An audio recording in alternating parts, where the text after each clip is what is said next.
بسم اللہ الرحمن الرحیم۔ السلام علیکم ورحمۃ اللہ وبرکاتہ۔ اچھی موت کی نشانی۔ رسول اللہ صلی اللہ علیہ وسلم نے فرمایا کہ موت کا ایک دم آنا افسوس کے لائق ہے۔ مرنے والا نہ کچھ کہہ سکے اور نہ کر سکے۔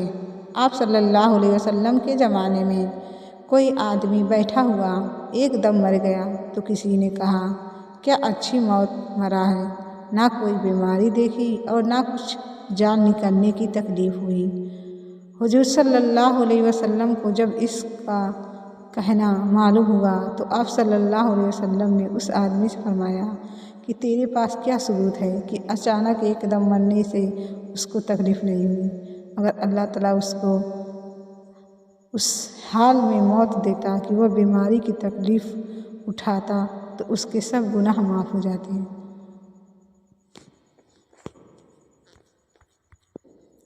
10 گنہگار عورتیں۔ نمبر 1 بے پردہ عورت۔ نمبر 2 تیز زبان والی عورت۔ نمبر 3 ہر وقت موت مانگنے والی عورت۔ نمبر 4 دین کا مذاق اڑانے والی عورت۔ نمبر 5 چغلخور عورت۔ نمبر 6 احسان جتلانے والی عورت۔ نمبر 7 شوہر کی نافرمانی کرنے والی عورت۔ نمبر 8 غیبت کرنے والی عورت۔ نمبر 9 بال کھول کر چلنے والی عورت۔ نمبر 10 بغیر ضرورت گھر سے نکلنے والی عورت۔ حضرت علی رضی اللہ عنہ نے فرمایا خدا سے جب بھی دعا مانگوں تو مقدر مانگوں، عقل نہیں، کیونکہ میں نے بہت سے عقل والوں کو مقدر والوں کے در پہ دیکھا ہے۔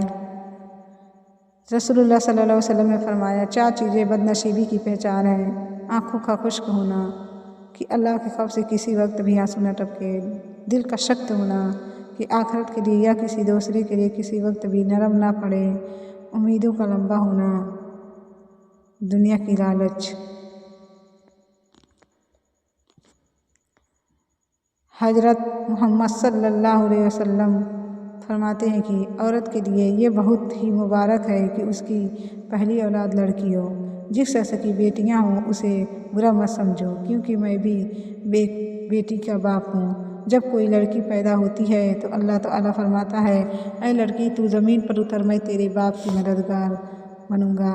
جب اللہ تعالیٰ خوش ہوتا ہے تو زمین پہ بیٹی پیدا کرتا ہے۔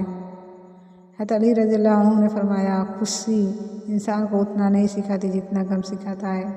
نیک بننے کے لیے ایسا کوشش کرو جیسے حسین بننے کے لیے کوشش کرتے ہو۔ تم جو گالی غصے میں یا مذاق میں دیتے ہو وہ تمہاری قبر کے لیے ایک بچھو بن جاتا ہے۔ حضرت علی رضی اللہ عنہ نے فرمایا 6 چیزوں کی شکایت کبھی نہ کرنا۔ نمبر 1 اپنی قسمت کی۔ نمبر 2 اولاد کے سامنے اپنے بڑوں کی۔ نمبر 3 اپنا ذاتی مکان ہوتے ہوئے اس کی تنگی کی۔ نمبر 4 بھول کر بھی اپنے ماں باپ یا استاد کی۔ نمبر 5 غیر کے سامنے اپنے دوست کی۔ نمبر 6 رخصت کرنے کے بعد میں اپنے مہمان کی۔ فرمان مصطفیٰ صلی اللہ علیہ وسلم نے فرمایا جو شخص مجھ پر درود پڑھتا ہے 7 زمینوں و آسمان کی ہر چیز، چرند پرند، شجر حجر اس کے لیے دعا کرتے ہیں۔ رسول اللہ صلی اللہ علیہ وسلم نے فرمایا ہر امت کی آزمائش کسی نہ کسی چیز میں ہے اور میری امت کی آزمائش مال میں ہے۔